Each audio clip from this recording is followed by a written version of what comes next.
It was a cold March evening on Maple Avenue when everything changed. At dinner, my daughter-in-law, Iris, stood up, her voice sharp and unyielding.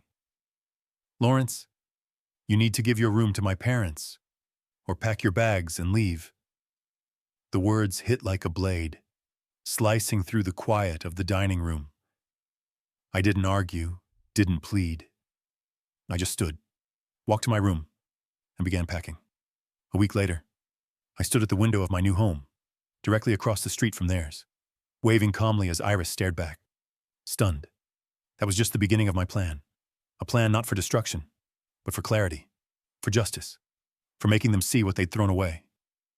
Before we continue, please subscribe to the channel and write in the comments what time it is where you are now.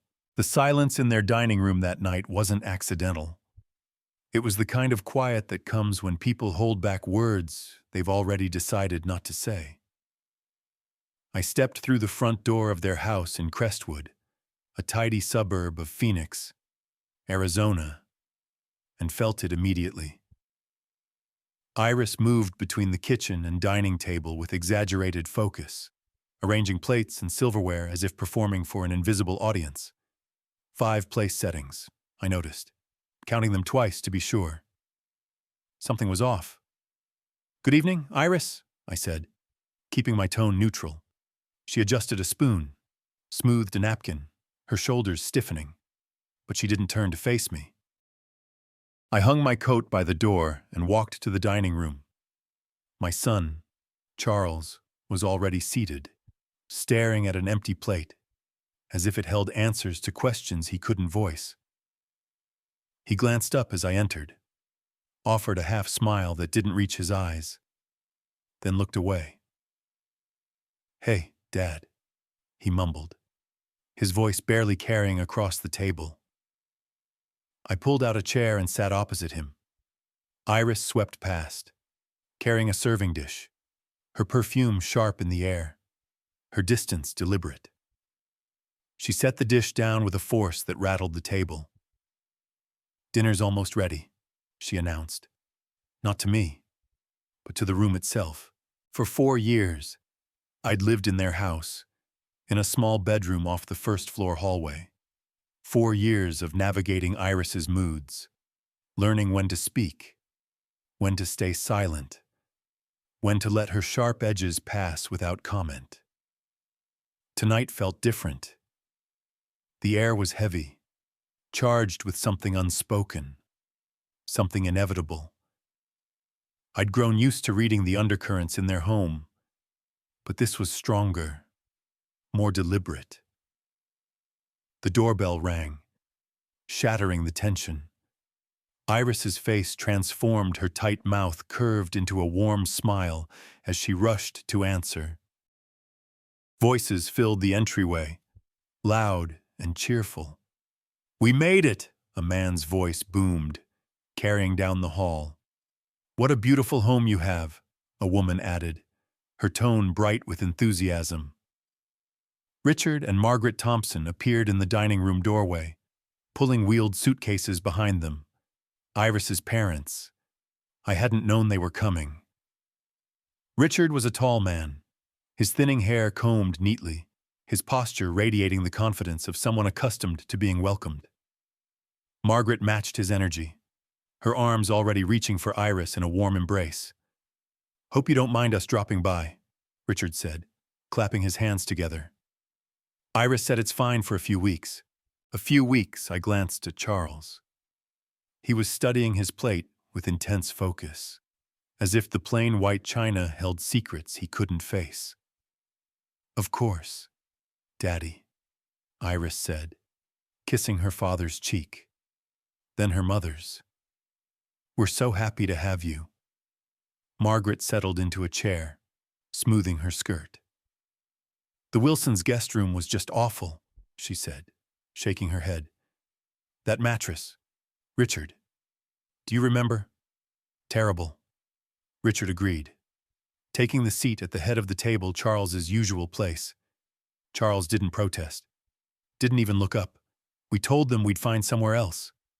Margaret continued, her voice light but pointed. I watched Iris move around the table, serving her parents first, then Charles, then herself. My plate remained empty. "Lawrence, pass the green beans," Iris said without looking at me.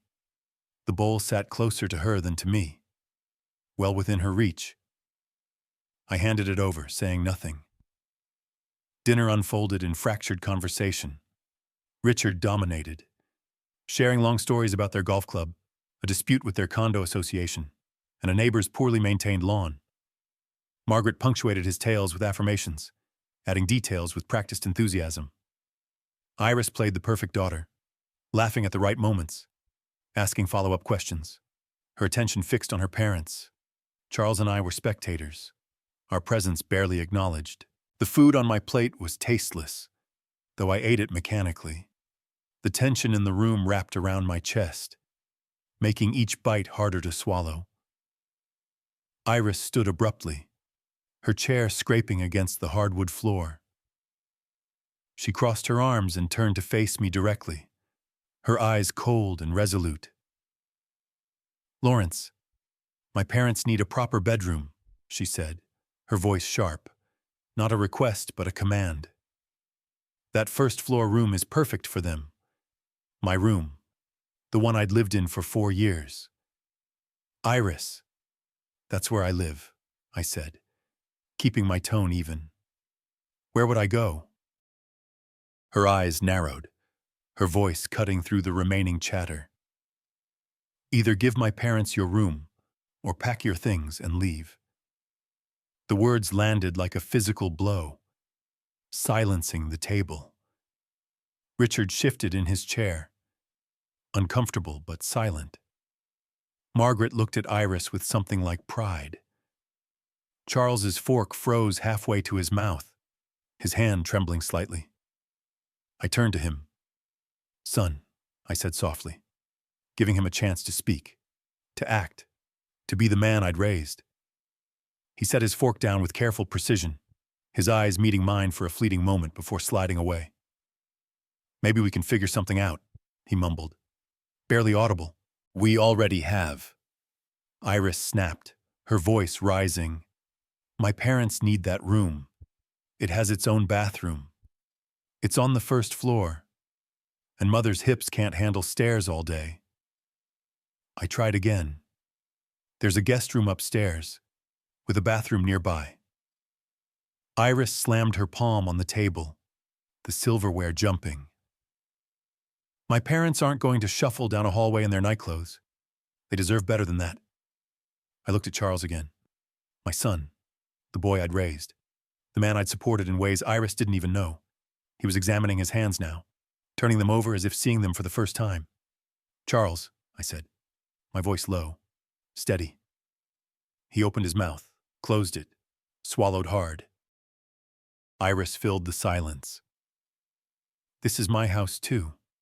Lawrence," she said, her tone biting. "Actually, it's more mine than—" She stopped herself, but the implication hung heavy between us. I stood, my chair scraping loudly in the sudden quiet. "I understand," I said, my voice calm, controlled. "Excuse me." I walked down the hallway to my room, my steps steady despite the weight in my chest. Behind me, Iris's voice rang out, laced with triumph. Finally, some sense. I closed the door behind me and stood in the center of my small bedroom, the space that had held my life for 4 years. A bed, a dresser, a reading chair by the window, a stack of books on the nightstand, a framed photograph of my late wife, Ellen, gone 6 years now. I opened the closet and pulled down my suitcase, its leather worn soft from years of business trips when I was a financial advisor. Back when I had my own home, my own life, my own space, I began packing.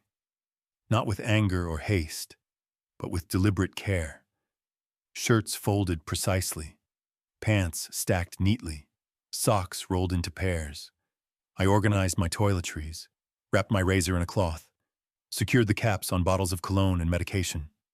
Through the door, I could hear the Thompsons' voices, cheerful and oblivious, carrying down the hallway. This room will be perfect. Richard, Margaret said, her voice clear. So much better than that awful guest room at the Wilsons. Iris always takes care of us, Richard replied, his tone warm, indulgent. I paused, a sweater in my hands, as something cold and clear settled in my chest. Not anger burned hot and fast, consuming itself. This was different, like ice forming over a deep, still lake, solid and unbreakable. I continued packing, each item placed with purpose. The suitcase clicked shut. I sat on the edge of the bed, my hand resting on the handle, listening to the sounds of celebration filtering through the door, laughter, footsteps, the mental rearrangement of furniture in a room that was no longer mine. I don't know how long I sat there, long enough for the light through the window to deepen from gray to dusk, long enough for the voices outside to fade into murmurs, long enough for memories to surface with the clarity of photographs developing in solution. 5 years ago, almost exactly, I remembered Charles's call, his voice trembling as he explained the foreclosure notice. The bank was moving forward. They were going to lose the house. Iris was hysterical, he'd said, and he didn't know what to do. I drove to their house that same evening, sat at the dining table as Charles spread out the paperwork, legal documents stamped with deadlines. $200, 000, to clear the mortgage completely. I can't ask you to do this, Dad, he'd said, but his eyes held desperate hope. I wrote the check the next morning, drove to the bank myself, watched the funds transfer from my account to theirs, erasing years of missed payments in a single transaction.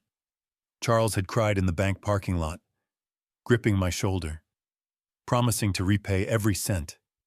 I told him not to worry. Family helped family. But there was more, wasn't there? The memories came faster now, a cascade of dates and amounts my financial mind had cataloged automatically, even as I'd framed them as gifts, not debts. $20,000 for their wedding at a Napa Valley vineyard. Iris's dream venue, far beyond Charles's salary.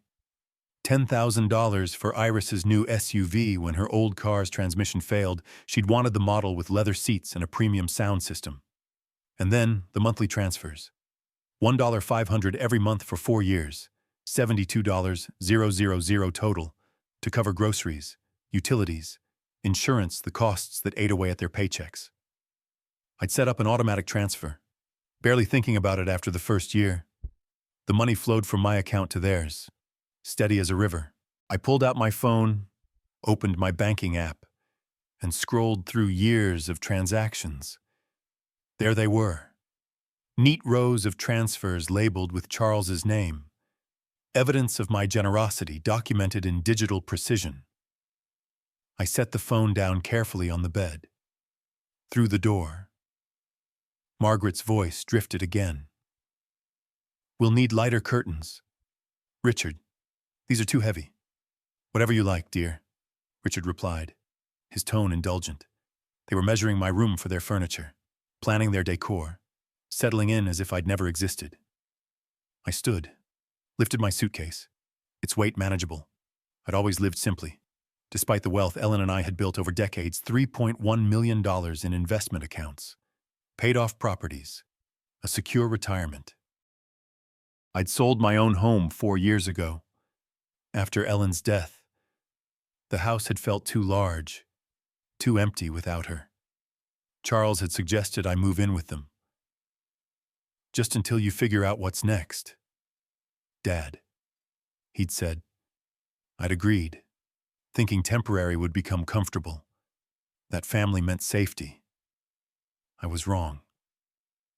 I opened the bedroom door, the hallway stretching before me, familiar yet foreign. I walked to the front door, my footsteps steady on the hardwood floor I'd helped refinish 2 summers ago. Charles appeared from the kitchen, materializing with sudden awkwardness, as if he'd been waiting out of sight. Dad, he said, his voice cracking slightly. Maybe we can work something out. It's all right, son, I said, meeting his eyes fully, letting him see the calm resolve on my face. "I'll take care of myself." "I didn't know she was going to," he started. But Iris's voice cut through from the kitchen, casual, dismissive. "Tell him leftovers are in the fridge if he wants them." No goodbye. No acknowledgement of the suitcase in my hand, of the fracture that had just occurred. Charles's hand dropped to his side. I walked past him, opened the front door, and stepped into the March evening. The cold hit my face, sharp and clarifying, my breath forming clouds in the air. I stood under the porch light and called a taxi. The driver arrived in 10 minutes, a man in his 40s wearing a Cubs cap, his demeanor friendly but professional. "Where to?" he asked as I settled into the back seat. "The Marriott on Jefferson Street," I said. He pulled away from the curb, and I watched their house recede in the side mirror. Warm lights glowing in the windows, the home I'd helped save, the family I'd supported. "Moving out?" the driver asked, glancing at me in the rearview mirror. "Yes," I said simply. "Rough day," I considered the question. "Enlightening," I replied. He didn't press, and we drove in silence through streets I knew by heart, past the park where I'd pushed Charles on swings 30 years ago, past the corner store where Ellen and I used to buy Sunday papers. The Marriott's lobby was standard neutral carpet, bland artwork, designed to be inoffensive. I checked in quickly, took the key card from the clerk, who asked no questions, and rode the elevator to the 4th floor. The room was clean, impersonal, a bed with a blue comforter, a desk, a television mounted on the wall, a bathroom with miniature toiletries. I set my suitcase on the luggage rack and sat on the edge of the bed. The mirror across from me reflected a 68-year-old man in slacks and a button-down shirt, still composed, still upright. I looked the same as I had that morning, but something had shifted beneath the surface, something fundamental. I thought of Charles's face as I'd walked past him, guilt. Yes, but also relief. Relief that I'd made it easy, that I'd left quietly, that he hadn't been forced to take a stand against his wife. I thought of Iris's triumphant voice, declaring some sense as if my compliance was the natural order, as if I were an inconvenience to be managed rather than the man who'd saved their home, funded their wedding, supported their lifestyle for years. I thought of the Thompsons, already discussing curtains in my room, already comfortable in the space I'd occupied. The air conditioner hummed, a steady white noise. I lay back, hands folded on my chest, staring at the textured ceiling hotels seemed to favor. I'd given them everything: the house, the wedding, the car, the monthly checks, and tonight, they'd given me clarity. It was time to act. My phone showed 11:52 p.m., somewhere across town. The Thompsons were settling into my former room, and Charles lay beside Iris, probably staring at his own ceiling, wrestling with guilt he wouldn't act on. My thoughts, though, had sharpened into focus. For the first time in 4 years, I felt free, unburdened by the weight of their expectations. The next morning, I ordered coffee from the lobby and spread my documents across the hotel desk. The room was quiet, save for the hum of the air conditioner and occasional footsteps in the hallway. I'd brought more than clothes when I packed. 40 years as a financial advisor had taught me to keep critical records organized. My leather-bound notebook, started in 1986, lay open beside my laptop, its pages filled with handwritten figures, account numbers, property addresses, investment details. I preferred writing numbers by hand. It forced attention, made them real, not just digital abstractions. I began documenting my assets systematically. Retirement savings, $600,000 across 3 accounts. Investment portfolio, $950. 000 in a diversified mix of stocks and bonds. Balanced for my age and risk tolerance. Certificates of deposit and treasury bonds, $400. 000 safe and predictable. 2 rental properties in Scottsdale. Purchased 15 years ago during a market dip. Now worth $650. 000 combined. Generating $4. Monthly with minimal effort. Liquid cash in checking and savings, $500. 000. I wrote the total at the bottom of the page. Circled it twice, $3, 100. 000. My pension added $5. 000 monthly, and with rental income, I cleared $9. 000 a month without touching principal. I sat back, pen in hand, studying the figures.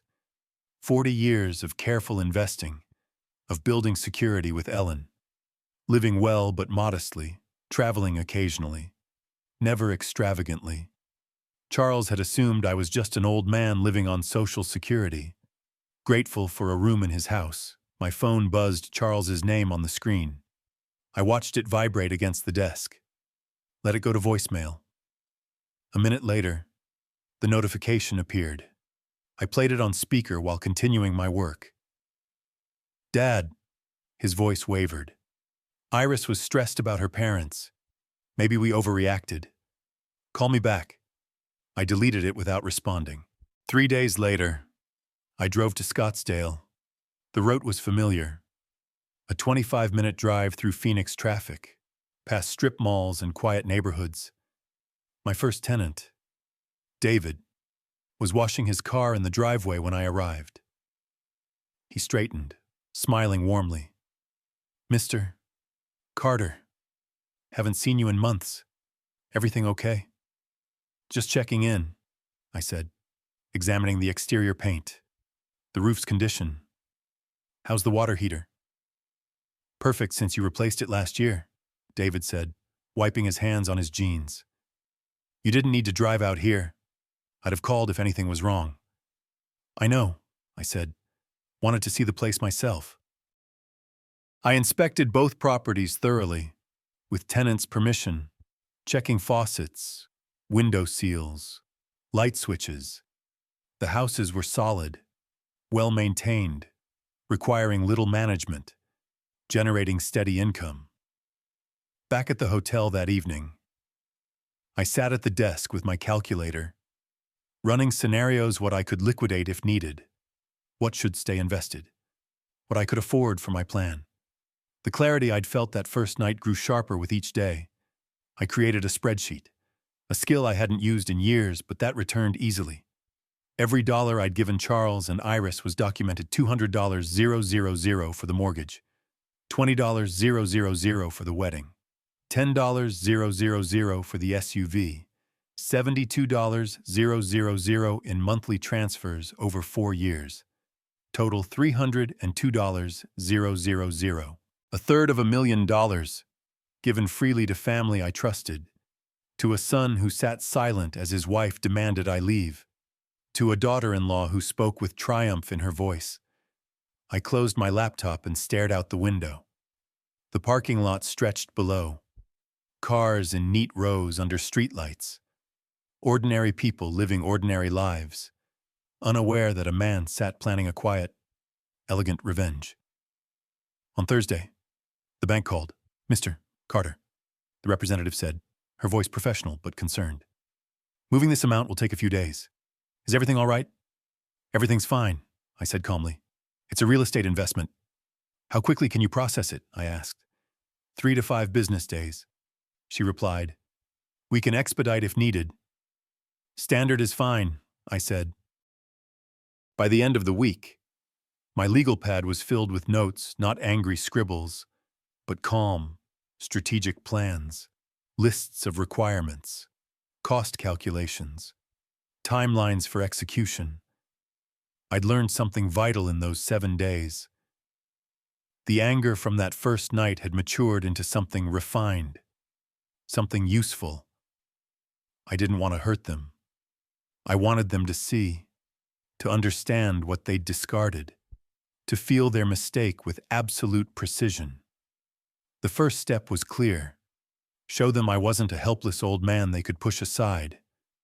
Show them resources they'd never imagined. Show them consequences. I stood at the hotel window, looking toward Maple Avenue, though I couldn't see it from there. Somewhere, in the house I'd saved from foreclosure, Iris's parents slept in my former room. Charles lay beside his wife, probably feeling guilty but doing nothing. I picked up my notebook, reviewed the circled figure $3,100,000. The house across from theirs had been for sale for a month. I'd noticed the sign during my years living there, a wooden board weathered by sun and rain, waiting for the right buyer. I knew exactly where to start. I checked out of the Marriott the next morning and drove to Crestwood. The neighborhood was familiar, mature trees, houses set back from the road with desert-landscaped yards. Maple Avenue appeared ahead. I slowed, letting a pickup truck pass, then continued at a casual pace. Charles's house sat on the left, Iris's blue SUV in the driveway, kitchen lights on. Someone was home. I didn't stop, didn't linger, just drove past like any neighbor. Across the street, the for sale sign stood Crestwood Realty. I'd seen it before but never paid it much mind. Now, it glowed with possibility. I parked 3 houses down, pulled out my phone, and photographed the sign, zooming in on the phone number. Through my windshield, I could see both houses, Charles's on the left, the one I'd saved, and the house across the street, a 2-story 1965 build with a broad porch and overgrown landscaping. The paint was fading, but the structure looked solid. The distance between the houses was about 35 yards, close enough for what I had in mind. I dialed the number. "Crestwood Realty, how may I assist you?" a woman's voice answered, pleasant and professional. "I'm interested in the Maple Avenue property," I said. "Is it still available?" "Yes, sir," she replied. "Let me connect you with Laura Bennett, the listing agent." A brief pause, then a new voice. "This is Laura," she said, her tone warm. "Miss Bennett, I'm Lawrence Carter. I'd like to view the Maple Avenue property. Is it still on the market?" "It is," she said, sounding pleased. "Are you free this afternoon? I can meet you at 3. 3 works perfectly," I said. I spent the intervening hours at a coffee shop on Lincoln Drive, reviewing property records on my phone. The house was listed at $750,000, 4 bedrooms, 3 bathrooms, 2 600 square feet, built in 1965, owned by the Harrisons, who were relocating to Oregon for work.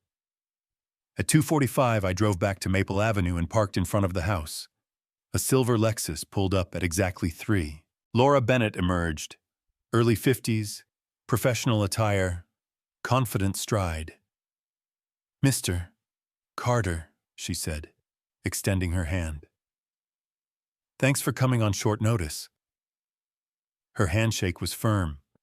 She carried a leather folder and keys, moving with the efficiency of someone who'd done this countless times. "I appreciate your flexibility," I said, gesturing toward the house.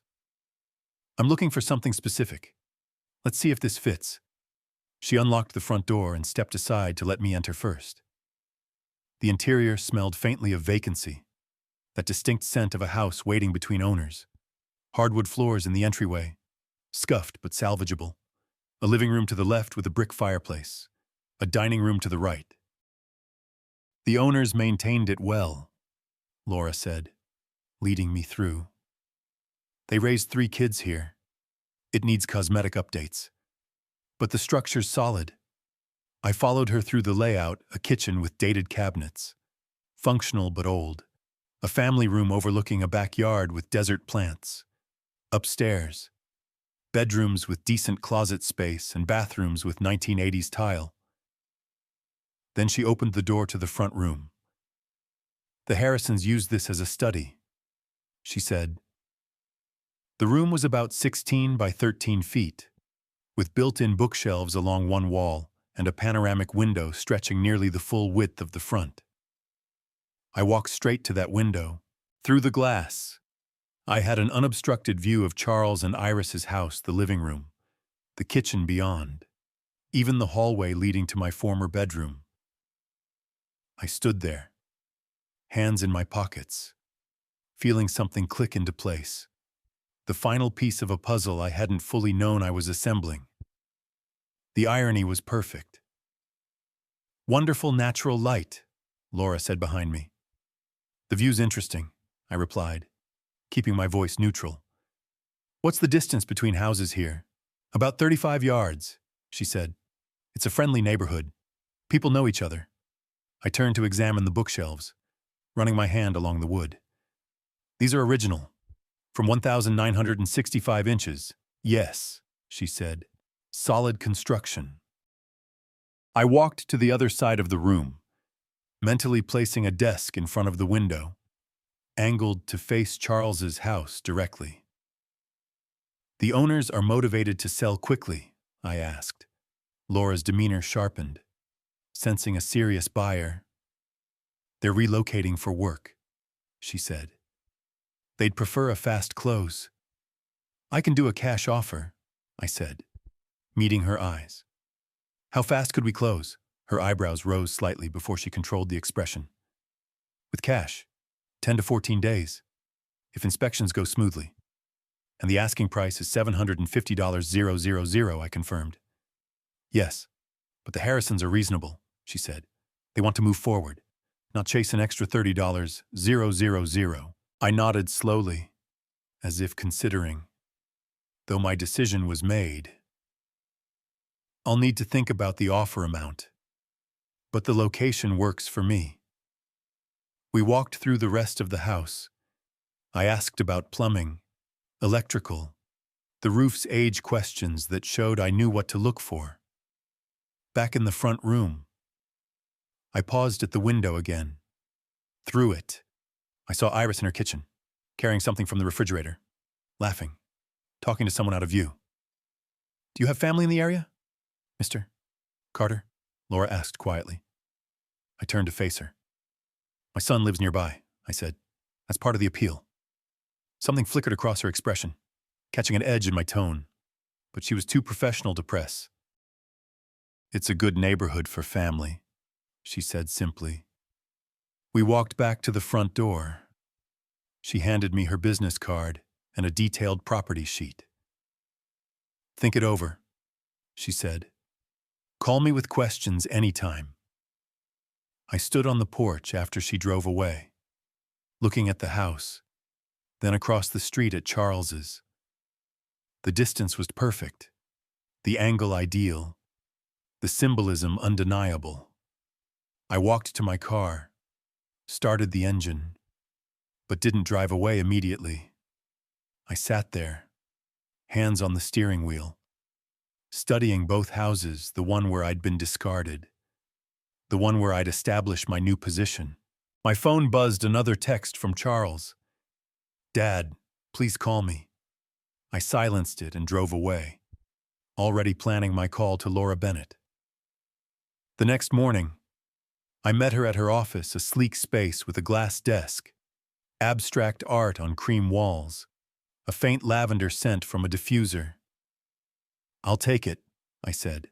"Let's write an offer." She studied me for a moment, perhaps looking for hesitation. She wouldn't find it. "What number did you have in mind?" she asked. $700,000 cash, 10-day close. I said. Her eyebrows rose. "That's $50,000 below asking." "It's cash, minimal contingencies," I replied. "The Harrisons want to move forward. So do I." She spread the purchase agreement across the desk, guiding me through each section with practiced efficiency. I signed where indicated, my hand steady. When I wrote the $60,000 earnest money check, Laura watched without comment. But I saw her note the ease of it, no hesitation, no call to verify funds, just a number in my careful script. I'll submit this immediately, she said. Given their timeline, I expect a quick response. She called 3 hours later, as I reviewed investment statements in my hotel room. Mr. Carter, she said, her voice bright with excitement. They accepted. Full price, 10-day close. They're highly motivated. Excellent, I said, setting down my pen. Send me the paperwork. I'll have my bank ready. The process moved faster than even Laura anticipated. The home inspection, 2 days later, was thorough, a man in his 50s, with a clipboard and thermal camera, noting minor issues typical of a 1965 house. Foundation solid, he said in the kitchen, making notes. Some cosmetic wear. Nothing major. Planning to flip it? No, I said, following him to the front room. I'm staying. I asked about the window's integrity. Newest thing in the house, he said, checking the frame.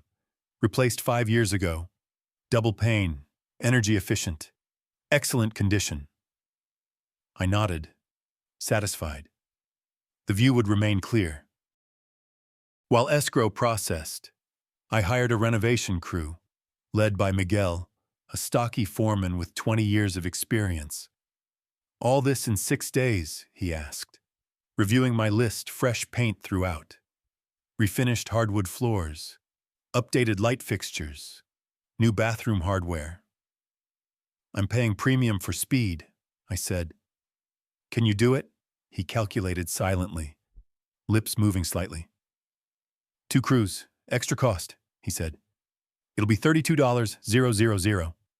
I agreed without negotiating. The front room's priority, I told him, leading him to the space. Charcoal gray walls, professional vibe, refinish the bookshelves, add an oak desk, leather chair, proper lighting. Like an executive office, he asked. Exactly, I said. I visited daily, watching the house transform. Neutral tones in the bedrooms and living areas.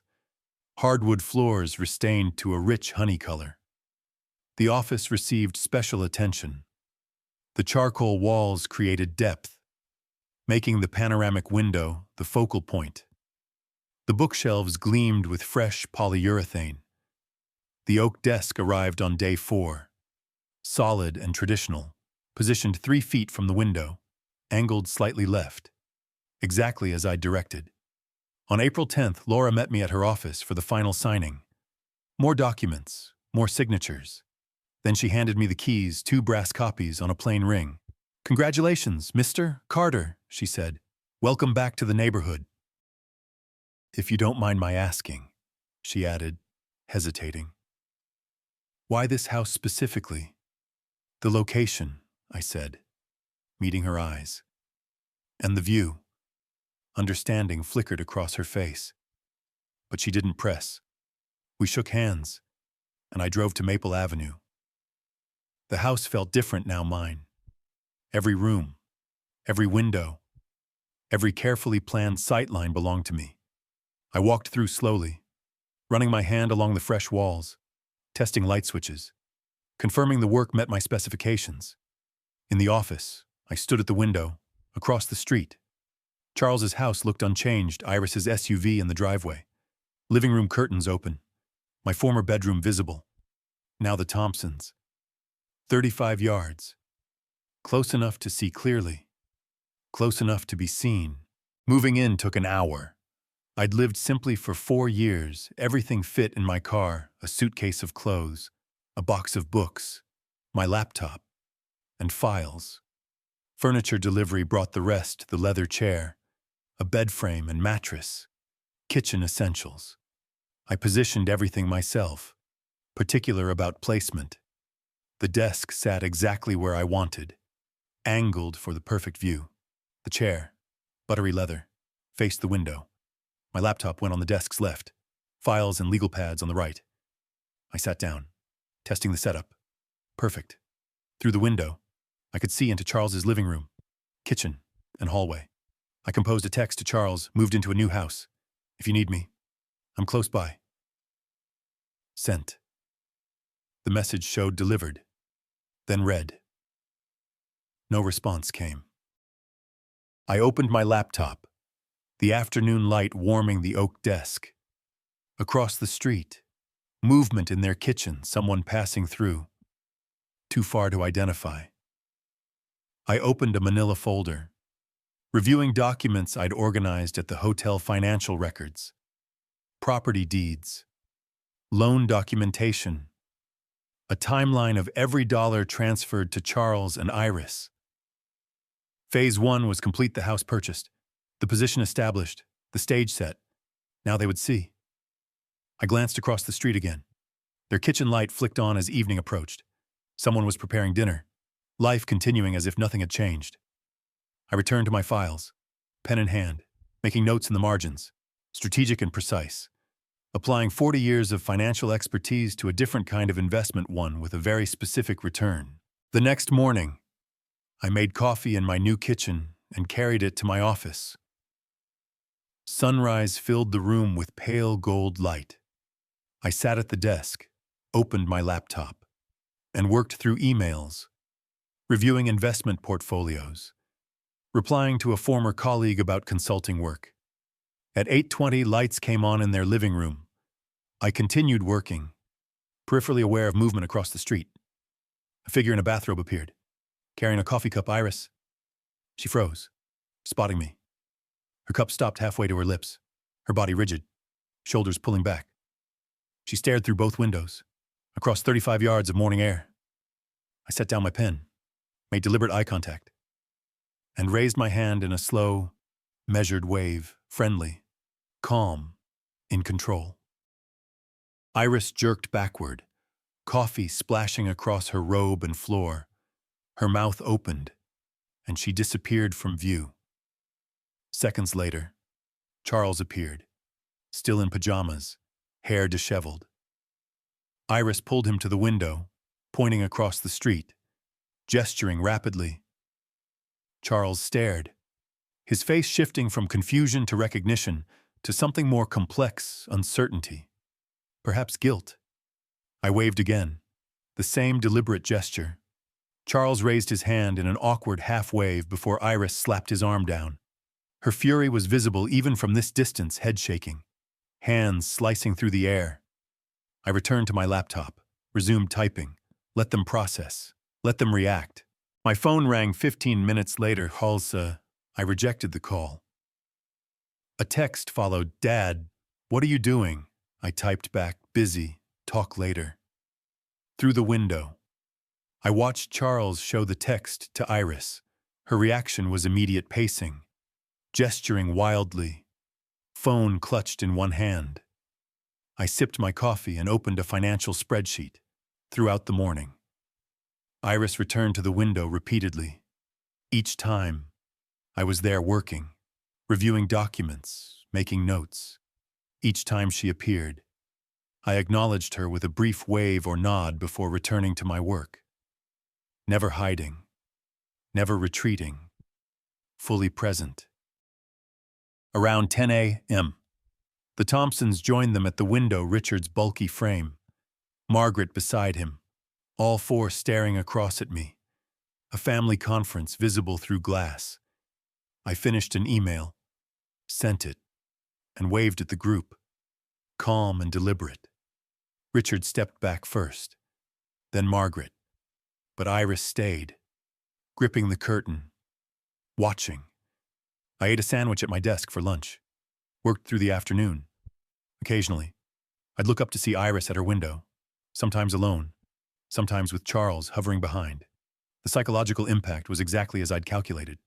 My presence constant, calm, inexplicable, created pressure they couldn't ignore, couldn't confront without facing what my presence meant. I was no longer the dispossessed father, grateful for a small room in their house. I was a man with resources, with property, with position, and I was watching. Evening came, and I turned on my office light as shadows lengthened. Their windows glowed warm across the street. I could see them moving through rooms, Iris in the kitchen, Charles in the hallway. The Thompsons settled in the living room. My phone stayed silent after that morning's exchange. I pulled up a document I'd prepared, a detailed accounting of every financial transaction with Charles, $302,000, itemized with the precision of an audit. Through the window, Iris returned to her post, backlit by their lights, staring at me. I looked up, met her eyes across the distance. She didn't move, didn't wave, just watched. I returned to my spreadsheet, highlighting entries, calculating interest I could have earned, the opportunity costs of money given without return. When I looked up again, Charles had joined her, their silhouettes tense against the warm interior. Another text from Charles. "We should talk," I replied. "When you're ready to really talk, you know where to find me." I watched him read it, show it to Iris. Her reaction was visible, shoulders tensing, head shaking. The evening deepened. Their lights stayed on, as did mine. I organized files, prepared documents, laid groundwork for conversations that would come. They would come. Curiosity, confusion, and pressure would drive them eventually. But I would set the terms, control the timing. Around 9 p.m., I stood, stretched, and walked to the window, placing my hand on the frame, looking directly at their house. Iris was there again, watching. Our eyes met through the darkness and distance. I wondered what she was thinking, what theories she was building about my motives, my plans, my purpose in positioning myself so deliberately across from their home. Let them wonder, let them worry. I returned to my desk, opened another folder. Tomorrow, I'd begin phase 2. Tonight, I'd let my presence settle into their consciousness, an unavoidable reality they couldn't erase. The house was quiet around me, my house, my position, my strategy unfolding as planned. Through the window, I saw her silhouette in their window, watching me as I watched her. I pulled out my legal pad, began writing notes for tomorrow. The real work was just beginning. 2 weeks passed, and I settled into a routine. Mornings began with coffee at my desk, the window framing Crestwood waking up. I worked through emails, reviewed investment portfolios, took on remote consulting projects that kept my mind sharp. Afternoons, I tended the lawn, trimmed hedges, swept the driveway, waved to neighbors walking dogs. Mr. Jenkins, 3 houses down, stopped to introduce himself, welcoming me to the neighborhood. I thanked him, mentioned I had family nearby, kept it brief and pleasant. I became ordinary, unthreatening, a 68-year-old man tending his roses. Across the street, I watched their patterns. Iris left for work at 7:50 a.m. Charles 10 minutes later. The Thompsons shuffled around inside, visible through windows, making themselves at home in a house that wasn't theirs. On a Tuesday afternoon, I saw the mail carrier cross to their house. Charles answered, signing for a certified letter. He opened it in the doorway, casual at first. Then his body went rigid. I'd expected that reaction. 20 minutes later, through my window, I saw him at his kitchen table, the letter in both hands, rereading it. Iris appeared, took it from him, her expression shifting from confusion to fury. The letter, drafted by my attorney, Michael Lee, was precise and devastating, a formal demand for repayment of $150,000, documented as a loan with bank records and emails where Charles promised to repay eventually. Arizona law recognized oral loan agreements with supporting evidence. My records were meticulous contemporaneous notes, bank memos for tax purposes, emails, weak perhaps, but enough to file a legitimate lawsuit, enough to create expensive problems. They consulted an attorney the next day, I later learned, paying $350 an hour to hear I had grounds for a claim not strong. but enough to require a defense costing $20,000 to $30,000 in legal fees for a case they might win. Might. 2 days later, they crossed the street to my house. I'd been waiting, coffee ready in a French press, cups set out. The doorbell rang. I opened it calmly. "Charles, Iris," I said, stepping aside. "Come in." They entered uncertainly, Iris's eyes scanning my living room, cataloging the leather sofa, oak coffee table, clean lines of a space that spoke of resources. "Please sit," I said, gesturing to the sofa. "Coffee." "We're not here for coffee," Iris snapped, remaining standing.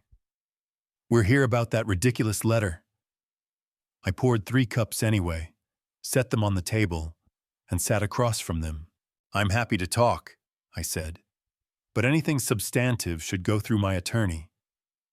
"Dad, please," Charles said, leaning forward, hands clasped. "Can we work something out as family?" "Of course," I said, adding cream to my coffee, stirring slowly. "My attorney's information is in the letter. He'll discuss terms." Iris's face flushed red, her jaw tight. "You can't think you'll get that money," she said, her voice sharp but tinged with uncertainty. "The law will decide," I said, sipping my coffee. "I'm not concerned about the outcome. I documented everything carefully. But legal processes take time. Expensive time. The implications settled between us like a heavy fog. Even if they won, the legal fees would devastate them. Their savings, modest at best, would vanish. I could sustain a legal battle indefinitely. "This is insane," Iris said, standing abruptly. "You're suing your own son over money you gave us years ago." "Money I loaned," I corrected, remaining seated. "My records are clear, with the understanding it would be repaid." "Your records," she spat. "You planned this, sitting in our house all those years, scheming." I didn't respond. Letting her anger fill the space, Charles stood, touched her arm. "Iris, let's—" "No," she snapped, pulling away. "Your father's lost his mind. This is harassment." "It's a legitimate claim," I said, moving to the door. "If you feel it's harassment, your attorney can address it in court, along with everything else." Charles hesitated at the door, his face pale. "Dad, why are you doing this?" I looked at my son, saw the confusion, the hurt, the question that didn't yet understand its answer. "You asked me to leave my home," I said quietly. "I did. Now I'm taking care of my interests. Speak with my attorney." They left, Iris storming ahead, Charles trailing with slumped shoulders. I closed the door gently, returned to my office, and sat at my desk, watching them cross back to their house. Through the window, I saw Iris gesturing sharply, Charles's shoulders hunching further. I opened a folder labeled Phase 2. The legal pressure would build slowly, like compound interest. But there were other levers to pull. I'd given them everything freely for years. Now it was time to see how they managed without it. I opened my banking app, found the $1.500 monthly transfer to Charles, and clicked delete. The screen refreshed no scheduled transfers. Across the street, their house glowed with interior light against the approaching evening. Shadows moved inside, the daily routine of a family under pressure they didn't yet fully comprehend. The lawsuit was theater, important, but not the core of my plan. The real work was subtler, more comprehensive. I picked up my coffee cup, still warm, and looked across the street. The Thompsons sat comfortably in the living room, Charles and Iris in the kitchen, arguing from their body language. A family under siege, beginning to feel the walls close in. The evening stretched ahead, quiet and methodical. Tomorrow, They'd start to notice the missing support they'd taken for granted, the financial gaps I'd filled invisibly for years. Let them count the costs. Let them do the math. Justice required patience and precision. On May 1st, I checked my banking app, no transfer to Charles's account. The $1.500 monthly payment I'd maintained for 4 years didn't process. I imagined Charles at his kitchen table, surrounded by bills, calculator in hand, trying to make numbers align that refused to balance. I didn't have to imagine long. 3 days later, I watched him move through his house with visible tension, speaking to Richard Thompson in the living room, his gestures tentative. Richard's response was expansive, dismissive. Margaret joined them, animated, comfortable. The Thompsons had been there 5 months now, their few weeks stretching into a permanent occupation. 2 extra mouths to feed, utilities climbing. Water usage doubled. Iris's parents settling into my former room, as if they owned it. What had been inconvenient was becoming impossible. A week later, I saw Iris in her driveway, phone pressed to her ear, pacing tight circles. Her movements were sharp, her posture rigid. She ended the call abruptly, stared at her phone, then hurled it against the garage door. I learned later what had happened: a declined credit card at a restaurant. She'd been meeting a colleague, reached for her wallet, and watched the cashier run her card twice before apologizing. The limit was reached, a public humiliation. She'd called Charles in tears that turned to rage. "Your father cut us off," she'd screamed. "Did you know he was sending money every month?" The $1.500 gap hit hard: groceries on credit, gas deferred, small luxuries eliminated.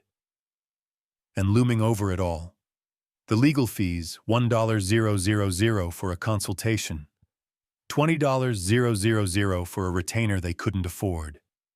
On a Thursday evening in late May, I saw Charles crossing the street to my house. I'd expected this. Had coffee ready, French press on the counter, cups prepared. The doorbell rang. "Charles," I said, opening the door. "Come in." He looked exhausted, circles under his eyes, shirt wrinkled, the weight of multiple pressures visible in his posture. I led him to the living room, gestured to the sofa, poured coffee. He accepted it with both hands, as if needing the warmth.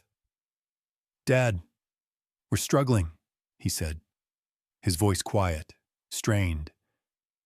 "The legal thing, the bills. Can we work something out? Maybe I can pay you back over time." I sat across from him, my own cup warming my palms. "Charles, I'm 68 years old," I said. "I have perhaps 20 good years left. If I'm lucky, I spent 40 years building security, saving, investing, planning for Ellen and me, then just for me after she passed." I set my cup down carefully. "I can't give it away anymore." "But we're family," he said, his voice raw with desperation. "Yes," I said, meeting his eyes directly. "And families should treat each other with respect. When I needed a place to live, your wife gave me an ultimatum: pack my things or give up my room. Do you remember?" He looked away, unable to hold my gaze. "I remember you said nothing," I continued. "Did nothing.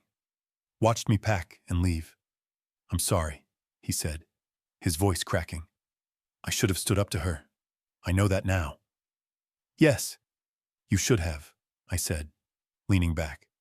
"Now I'm doing what I should have done years ago, taking care of myself, protecting what I built, ensuring my security." "Please," he said, setting down his coffee, leaning forward.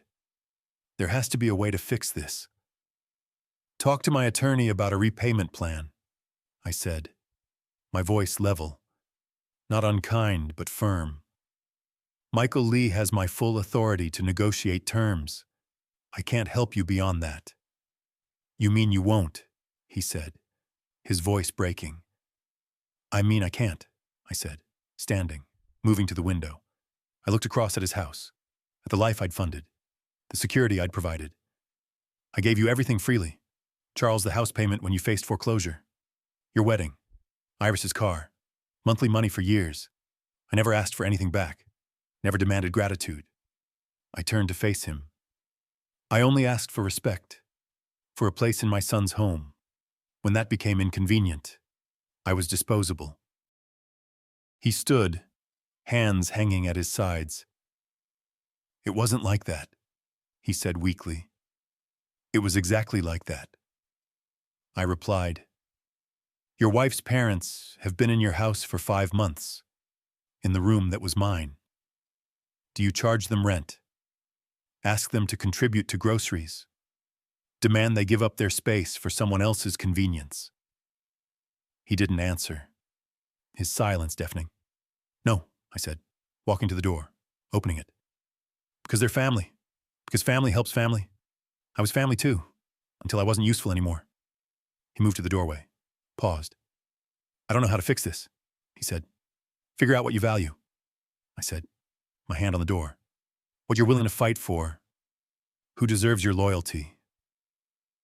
When you know those answers, maybe we can talk again. Until then, speak with my attorney. He walked out slowly, hands in pockets, head down, shoulders carrying a weight he'd avoided too long. I closed the door and returned to my office window, watching him cross back to his house, shoulders straighter than when he'd arrived. Through the window, Iris appeared, shaking her head, turning away. He followed, said something that made her stop. They talked into the night, their curtains closing as darkness fell. I sat at my desk, hand on my coffee cup. The conversation had been necessary, the terms clear. Now it was Iris's move. Charles was finally hearing me, understanding. But Iris, that would be the real test. The days that followed were quieter. I returned to consulting, contacting former clients, taking on 2 small projects. The work felt good, purposeful. My office became what I'd intended, a professional space, not just an observation post. Late August arrived, a warm Tuesday morning. I was reviewing financial projections when I saw movement through my window. Charles and Iris, crossing the street together. His hand was on her elbow, not dragging but guiding, insisting. Her posture was rigid, arms crossed, jaw set, every line radiating resistance. They reached my door. I watched as Charles spoke to her quietly. She shook her head. He said something else. She closed her eyes, took a deep breath. The doorbell rang. I opened the door. They stood on my porch. Charles steady, Iris barely containing herself. Dad, Charles said, Iris has something to say. She stood silent, arms crossed, defensive. A long moment passed. Her face a battlefield of pride and necessity, anger and exhaustion. Finally, through gritted teeth, I'm sorry for how I treated you. It was wrong. The words were mechanical, forced, but they were there. I accept your apology, I said simply. She blinked, surprised. That's it. That's it, I said. Come in. They entered. Iris looking around my house as if seeing it for the first time, the clean lines, the organized space, the evidence of a man who'd built something substantial without their help. We sat in the living room. I picked up my phone. I'm calling my attorney now to drop the lawsuit, I said. You'll get confirmation within a day. Charles exhaled slowly. Thank you, Dad. I dialed Michael Lee, put the call on speaker. Michael, it's Lawrence Carter. File dismissal papers for the Charles Carter matter today. Are you certain? He asked, his voice professional but curious. I'm certain, I said. Email me the documents. I ended the call, set the phone down. It's done, I said. But understand, things are different now. I won't provide financial help, not now, not in the future. Iris opened her mouth, but Charles touched her arm gently. Iris, don't. She stopped, closed her mouth, and after a pause said quietly, We understand. Good, I said, standing, signaling the end. You're both capable. Build your life on what you earn, not what you can take from others. Charles stood too. Can we visit sometime in the future, he asked. Perhaps, I said. Let's see how things develop. We walked to the door. Charles paused, emotion crossing his face.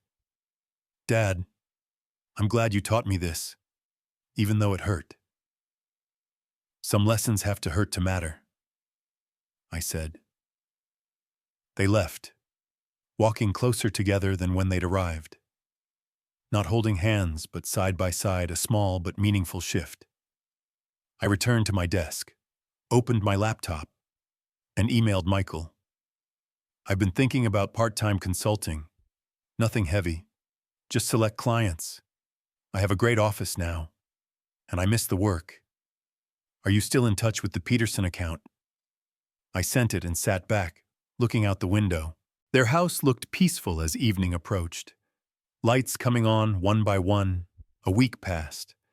I settled into new routines, consulting projects, morning coffee at my desk, work that felt purposeful. I looked up occasionally, saw their house, then returned to my calculations. One Tuesday evening in late August, I sat at my desk as the Phoenix sky turned amber and rose. Through the window, I saw Charles and Iris at their kitchen table, talking, no shouting, no dramatic gestures, just two people figuring out how to build something real. They looked smaller without my money, more vulnerable, more human. But they were still there, still together, still trying. I'd given them $302,000 over the years, given it freely without demanding recognition. When I needed a room, basic respect.